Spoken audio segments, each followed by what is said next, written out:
Welcome, everyone. I am Enrique Acosta Gonzales, and I'm joined with Ashkan Tashvir as we begin this new episode where we will be speaking about the myth of work life balance. And Ashkan, I can't wait to get into this conversation. Yeah, thank you. Thank you very much, Enrique, and thank you very much, everyone, for being with us. Well, I think it's really good to start from the origin of where this whole conversation of work life balance is coming from. But I think already, like when we say the myth of work-life balance is quite revealing. It's telling what at least my view is going to be on that.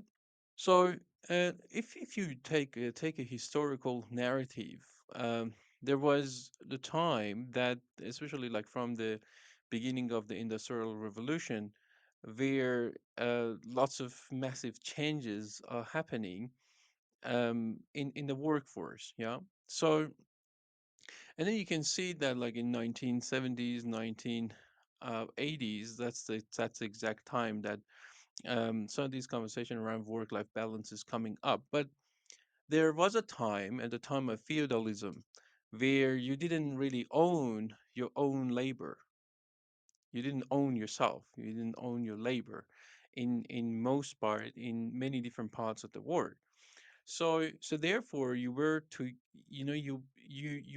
you didn't necessarily choose to do this job or another job, you know, in principle, and uh, you're being gotten to work. Yeah, someone gets you to work. So that's a very, very different concept to the things that we have today. You know, so relatively, we can say that we own ourselves, we own our own labor, and there are certain systems in place. So now, I mean, like even if you go back to like the beginning of what is known as capitalism, today, like there was this whole conversation around the employees, the workers, the laborers would put their effort and time and talent and work into um, the work they're doing, let's say in the factory, and then the employer was were the ones that they would benefit from the work that is being provided by the employees. Yeah. Now, and then there was this whole conversation around the surplus value, or what we call it profit today, that that was the surplus value which was being created in the exchange of this commodity called um, job. Yeah, so job is a commodity, it has use value and it has exchange value. The employer would use it in exchange for money, and then the employee is the one who is selling that work. So, but the third value that is being generated, the surplus value, was the point of discussions and debates and controversy. So, and therefore, then like different bodies like started discussing that how we can compensate that, and then how this profit needs to be um, profit needs to be distributed in a way. And then the whole conversation around the welfare and the whole conversation around um, um, not to get a person working, in a kind of abusive manner, which is all good. Yeah. But then this whole conversation of work life balance was becoming more and more serious concept with the late 1970s, sorry, in the late 1980s, to the point that like we had organizations like OECD like discussing, trying to put these metrics in a global sense, put these metrics around fair work, or how the work that the person does should not really interfere with the quality of their life, etc., etc. Yeah. So, but that now creating all that context, now what we can discuss today in today's world would be extremely different to the time that historical narrative I've created. Um, in today's world, there is this opportunity. I'm not saying that everyone leverages this opportunity or everyone has the exact same access to this opportunity, but um, uh, there is this opportunity more and less, that a person can choose what they want to do for work. Yeah. And we're going into this realm, or this next wave of economy, which I can refer to it as purpose-driven economy, meaning that the new generations are not the ones, they are, in most part, they're not really happy to go and get a job and then sit there in that position for the rest of their lives or for a long period of time. And they want to seek leadership, they want to be inspired, they want to find meaning and purpose in the work that they do. Now, in that, um, if a person wants to completely separate the work that they do from their personal life, I think that there's a massive level of inauthenticity associated with that. Let's say you sleep 8 hours I mean, in average, you sleep 8 hours a day. Another 8 hours you're supposed to work, yeah, in a conventional way. So that's like 2/3, and then the rest is, I mean, you're going to commute to work, depends on the work that you do. As you need to do your chores and you need to do this and that, and you have other commitments, like, for example, family. So you're not necessarily going to have much time tangibly, if you're relating to life as if, like, this is the 8 hours of sleep, this is like 8 hours of work, and I want to completely separate my work from the life, yeah, as if like working is not part of your life, is not something enjoyable, it's not something meaningful. You're just doing it to pay the bills. So this whole paradigm, this paradigm of thinking like that, it's a little bit troublesome. Yeah. Now, in in in contrast to that, then, if we say work-life integration, meaning that you choose so carefully and meaningfully for yourself, like in which areas you're talented, you care about, and you're effective at, or you want to become effective at, and you turn that unique contribution coming from you, bringing all your qualities, talents, and passion, you know, uh, basically the things that you care about, and turning that to a contribution, unique contribution, as part of expression of yourself. This is an alternative view. Now, this way, putting aside that 8 hours that you're sleeping, then you're going to have 8 hours of working, but this work is something you love in most part. It's an area that is joyful, is meaningful to you. You're not going to separate that fully from your life, and basically you integrate that with the rest of your life. Yeah, and I can bring examples to make it a bit more tangible. But what's your view on that, Enrique? Well, I have seen work life balance thrown in many different ways. And now, currently, there is what you just mentioned, the word like integration.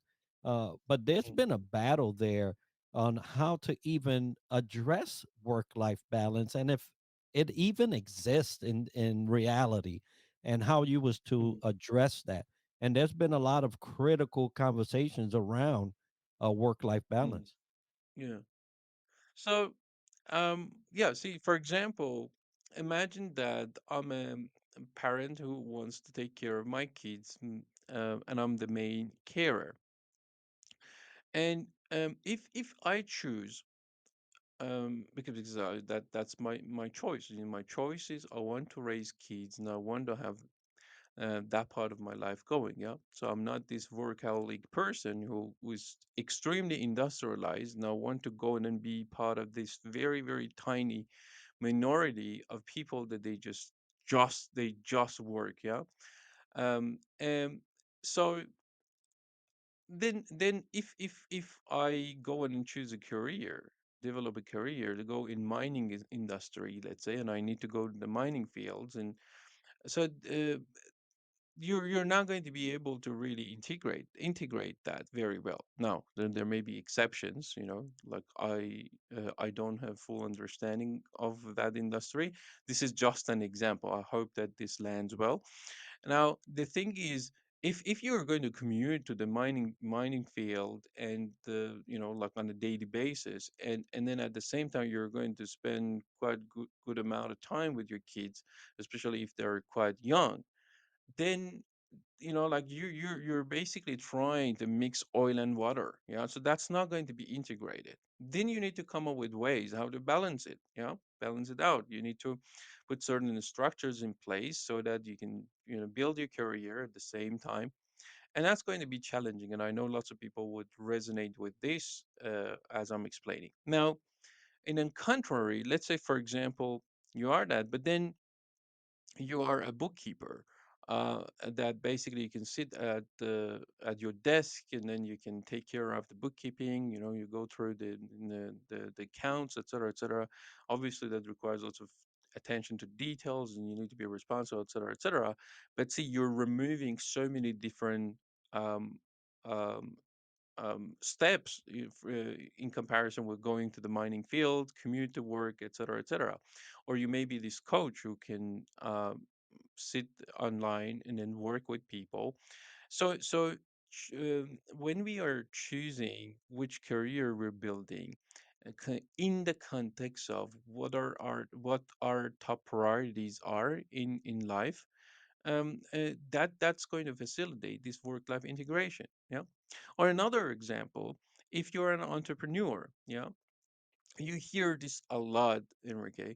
I know Steve Jobs talked about it, like Warren Buffett talked about it, and the many. It's a kind of a cliche where they say you need to do what you love. Yeah. But it's cliche because it's true. Yeah. So when you're an entrepreneur, if you want to balance your life, and I mean, like that's a kind of a myth in general. In principle, there are exceptions, but in principle, that's a kind of a myth, because see, lots of people that the bug of entrepreneurship beat them at some point. They want to become an entrepreneur, and they think one of the reasons that I've hear from them, they go like, I don't want to have a 9 to 5 job.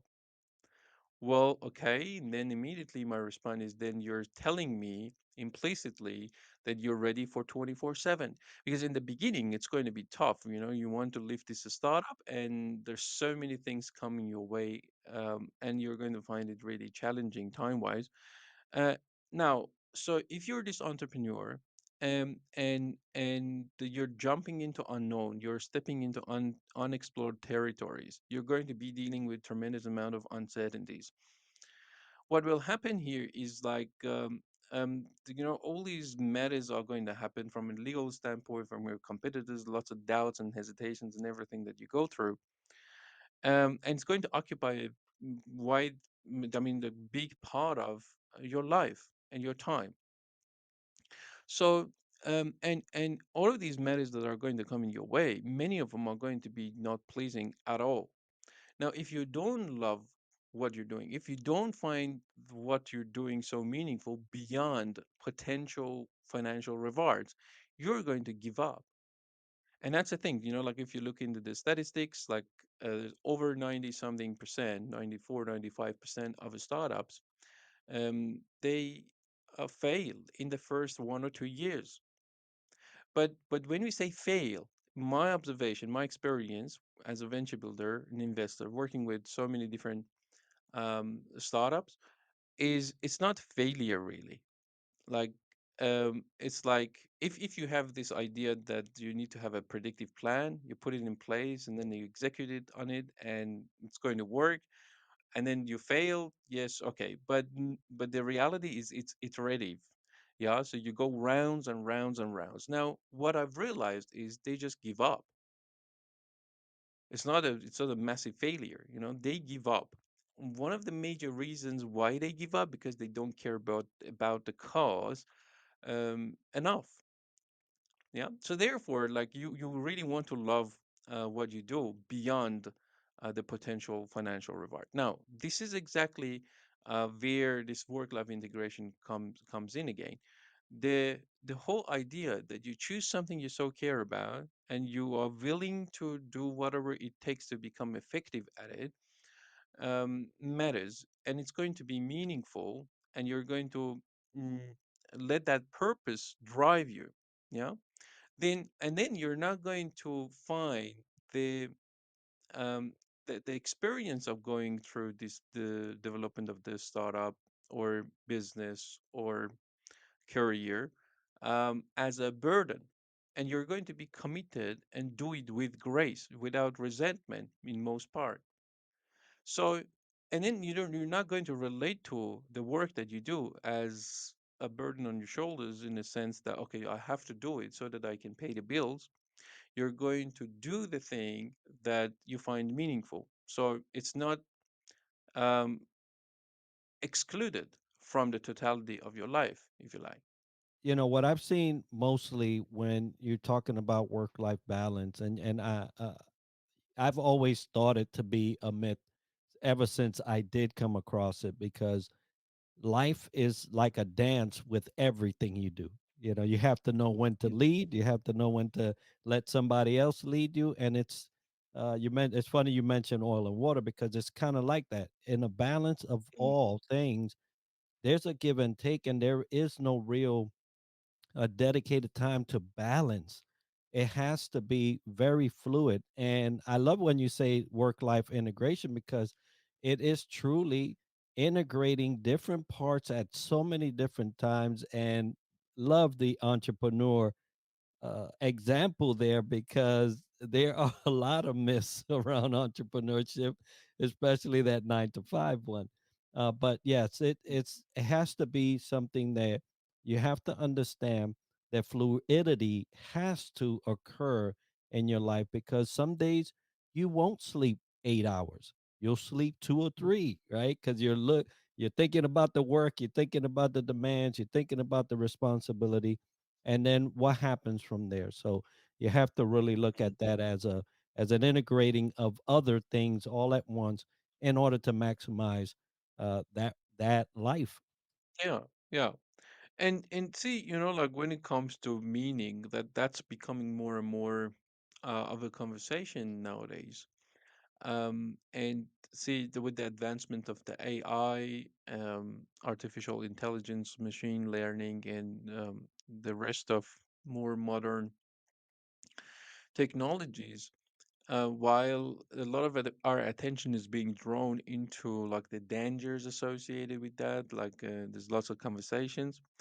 On the positive end, there is this kind of a unique opportunity is being created. It's emerging, where we, similar to the time that we had managed to outsource the labor and I mean the physical, a good part of the physical work to machinery, and then that gave us a little bit more of a luxury to pay attention to this other dimension to our consciousness, which is our intellect and our mental capacities and capabilities.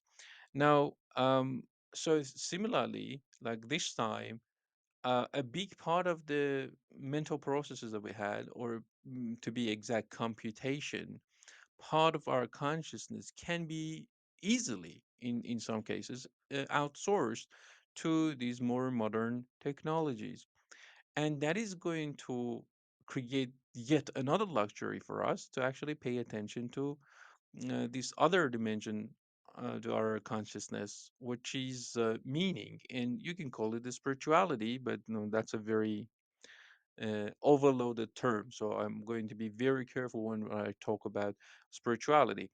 Um, Basically, paying attention to our spirit, paying attention to our well-being in that sense, and making it clear for ourselves, why is it that I'm leaving? What can I do now? See, I have all these information available to me. We are perhaps the most informed generation throughout the whole history. I have all these AI tools, and I have these old new technologies, and soon enough, more and more robots we're going to see. They're going to come in, IoT, Internet of Things, etc., etc. So I have all of these tools that none of the kings in the history they had access to. Now, what do I want to do with them? And that's a big question that is going to come, um, and around intentionality. What is your intention? Now that you have all these tools and everything, what is your intention? And that intention has to do with meaning. So so when we're talking about work-life integration, is really choosing to adopt this alternative perception of work, not relating to work as this thing that is like a burden in a sense, yeah, just to pay the bills and get paid for our time spent or the work that we offer, but actually relating to work in a more sacred manner, like relating to work as the extension of your expression of self. So then that's going to turn your contribution. Now, if you're working within an organization, that contribution has a kind of a different legal structure, yeah, like they can call it employment in a sense. Or if you're a sole trader, if you have a like you have a business that you created a job for yourself, then that the same applies, yeah, with a different legal structure, but it's still like you are choosing the area that you care about and you're effective at, or if you're not effective at yet, then you are committed to become effective at. This is what in the being book I discuss it in the contribution chapter, and I draw this thing called contribution quadrant. So yeah, so you relate to work as your as the extension of your self-expression. You relate to work as a vehicle of solving some part of the problems in humanity, no matter how insignificant it may sound to you and to others. Yeah, that's your contribution. And um, yeah, and then like if you have the right financial structure in place, then you're going to be benefiting from it financially. So, in another word, the financial rewards associated with that is the byproduct of you wisely and intentionally choosing in which area you want to care about, and you want to be effective at, express yourself, and make a contribution. By focusing on that giving, then you're going to, and then putting a effective financial structure in place, then you're going to make money as well. And this money, again, is the byproduct of your self-expression and contribution to a group of people out there called market. Now, there's a lot of conflict, especially in the workforce, when it comes to work life balance and now work life integration and how that dance or translation actually exemplifies itself in the workforce. But how do we achieve that? How do we get to a place where work life integration is a thing, is tangible, and we see it? Mm, very, very good question, Enrique, because it sounds really good, so it's too good to believe, like, oh yeah, like let's relate to work as not as a burden, but as a vehicle of self-expression and making contribution, being at service of others, and make a living out of that too. So here's what I would say.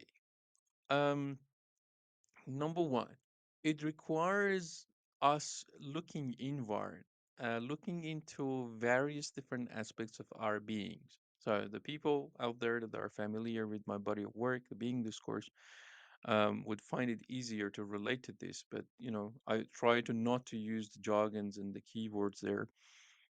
Um, in order for a person to um, integrate the work that they do with the rest of their lives, they need to have a healthy relationship with awareness. So you do need to have that level of self-awareness as part of this totality of awareness, um, so that you know what you want, what your intentionality is, or what your intentions are. And that's not an easy question to answer sometimes. Yeah. So, so you need to know what you want and you need to work it out. Now, you can't manage to do that if you don't have a healthy relationship with awareness itself, being intentionally conscious of your consciousness, becoming aware of yourself becoming aware of your environment and all the other things that are happening, so that you can make more effective decisions. You cannot um, generate that clarity, yeah, and then act upon that if you don't have a healthy relationship with authenticity, let's say.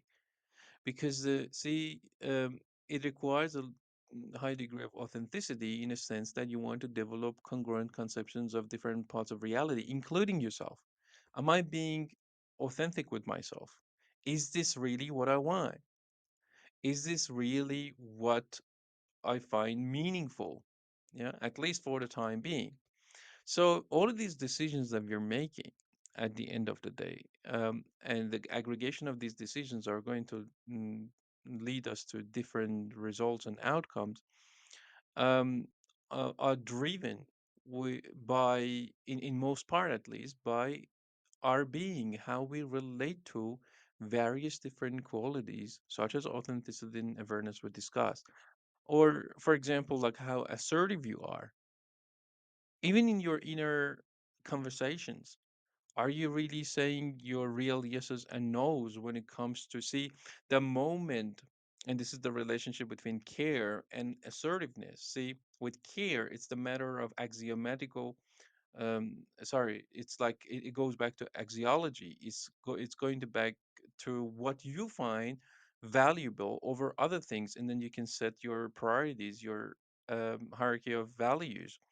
The the thing is, if you really want to know what is going to be considered meaningful to you, you want to do the work. You want to, like, understand deeply that the moment that you're saying yes to something, at the same time you're saying lots of no's to so many other things.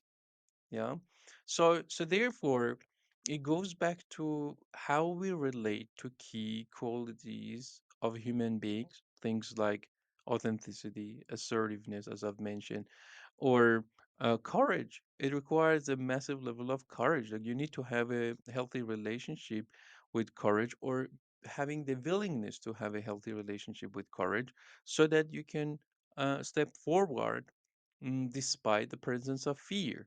Because the moment that you're going to say, okay, wait a moment, I'm getting this kind of steady income coming, doing this job that I don't really care about, yeah, but seems to be, I mean, I'm effective at it and it pays the bills. But the moment that you are challenging yourself around that, go, oh, wait a moment, can't I start doing something more fulfilling? Something that I find more meaningful.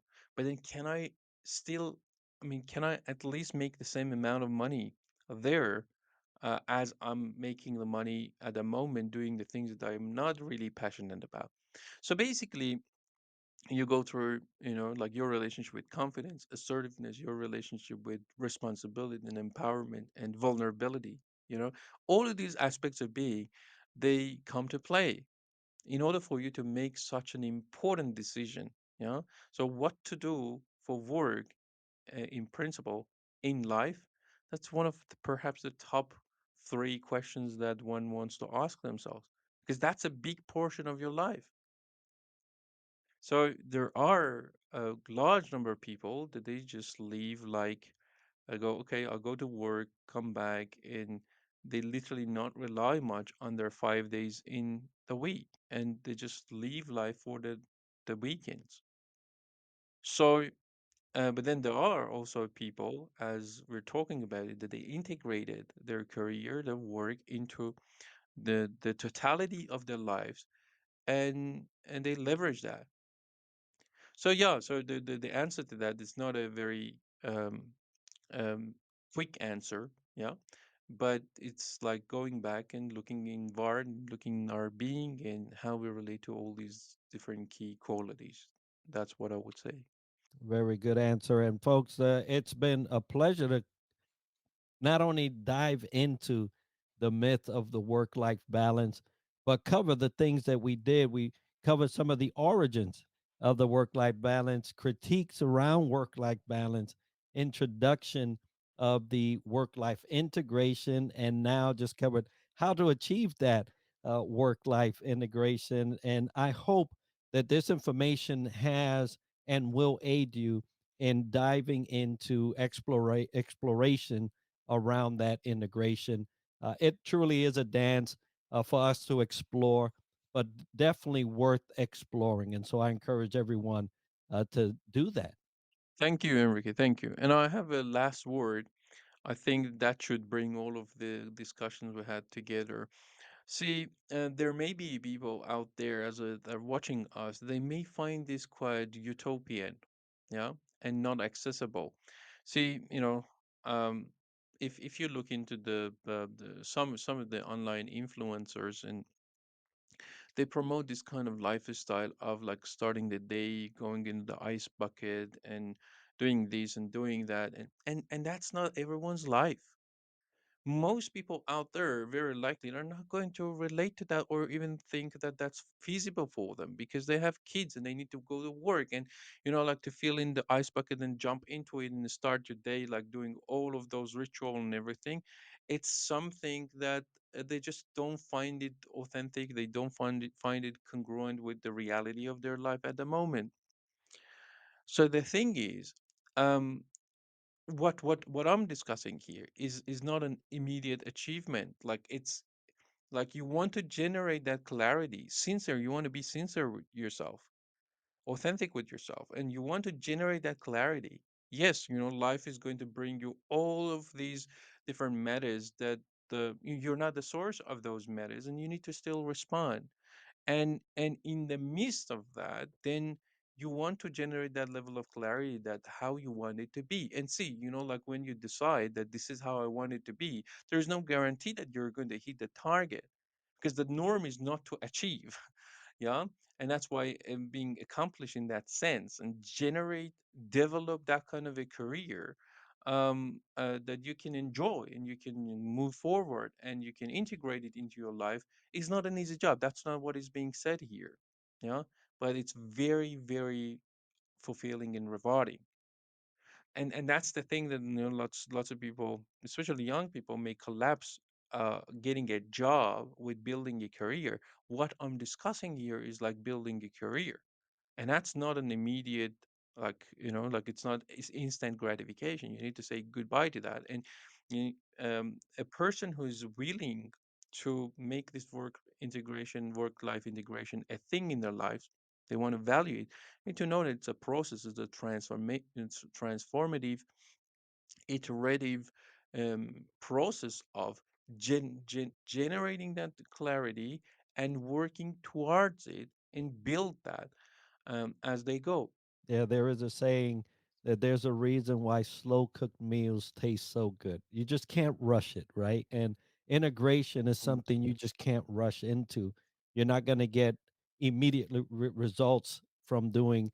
You have to slowly figure out. And I love that you mentioned awareness, right? You have to be aware of what you can't do. And you were mentioning just things that we just can't control, right? Here over the weekend, it was something that came up and it was not my doing, but I had to answer. And so, yeah, we have plenty of those come up in our lives, but we learn how to integrate those things so that we can be successful in the long run. Yeah, that's pretty much it. I think I hope that our audience is enjoying the conversation. And thank you very much, Enrique, and thank you very much, everyone.